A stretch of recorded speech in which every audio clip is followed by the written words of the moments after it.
એમની અંદર gold zone આપણે ઊભો કરવા માટે ગયા. સાહેબે આપણને 5000 જગ્યા આપવાનું કીધું, પણ હવે ગામે ગામ લેવી પડશે. સોનીના દીકરાઓને કામ શીખવા માટે સરકાર પગાર આપશે. આ અમે હમણાં પાસ કરાવવા જશું દિલ્હી. આ થોડીક મિટિંગ હોય, નવા કાયદાની બેન કહેતા હતા ને, નવા કાયદાનો 370 નંબર આવ્યું ને બેન, કલમ 360 નહીં, તમે બીજે ચડાવ્યું 360 આ કેમેરા 360 નથી કહેતા, ડિગ્રી કેમેરા એ બધું અત્યારે બધા એવું ડિજિટલ જ દેખાય. 360 કેમેરા 360 જ આવે. 370 નંબરની કલમમાં ABCD કરી છે. કલમ જે 411 હતી એની બધી 370 કરી, પછી A કરી, B કરી, C કરી. જેવો તમારો રોલ એવા તમને નીચે ઉપર લઈ ગયો. એમની અંદર એક ખાસ તમને સૂચન આપું છું, બે હાથ જોડીને કોઈ પણ દાગીનો રિપેરિંગ કરાવવા આવે ને એમને રિપેરિંગ ના કરો. એ શું અંજામ આવીને દાગીનો આવ્યો છે, કે અંજામથી તૂટ્યો છે, જીવ ઝડપથી તૂટ્યો છે, તમે ખાલી નજર કરો, બારીક જોજો. રિપેરિંગ કરેલો હશે ને કોઈ પણ વ્યક્તિ અને બીજાને દેવા જશે તો બીજો આપણો સોની પધરાવા છે, આપણે રિપેરિંગ કરી દઈ દઈએ, એ આપણને વેચવા નહીં આવે, વેચશે બીજે.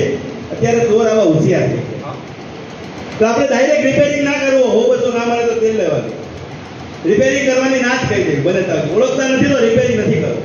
હમણાં એક કેસમાં અમે રિપેરિંગ કરવા વાળાને હારો રાખ્યો, કીધું મેં સાહેબને કીધું, મેં સાહેબને કીધું સાહેબ આને રાખો, ના પાડી દીધો કર્યો ને તો ના આ લઈ જાઓ ને, બે દી રાખો અંદર, એટલે ખબર પડે કે આ રિપેરિંગ ટાંકવા ન મળે. તે ઝડપની અંદર અસંખ્ય કેસ બને છે. સોની કોઈ દિવસ તૂટેલો તેલ લેતો જ નથી. સોની જો મળતો હોય ને તો રિપેરિંગ વાળા હિસાબ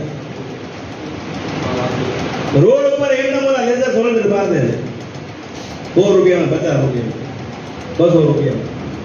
એ તો લોહી પી ગયા.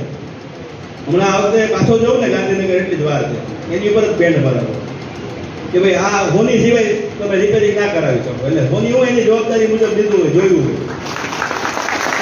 વધારે મરે છે સોનીને તો લેઝર સોલ્ડર અત્યારે, કેમ કે એ વજન રોટિંગ કરે આવે એટલે કાળું પડે નહીં દાગીનો, કમ્પ્લીટ રહે.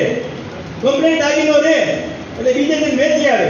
એ બહુ ખાસ જોવે નહીં, એ આમના મામાને જોઈ ફેરવી નાખી દે અને હલવાઈ જાય. હવે ઓલા કે તમે જે ઝડપનો હું કામ લીધો, હવે આને થોડું આ કોઈ જરૂર છે કે કેવું લે, ભાવ પૂરો આપીએ છીએ, પૈસા પૂરા આપીએ છીએ, પૈસા જાય છે, આબરૂ જાય છે. સાહેબને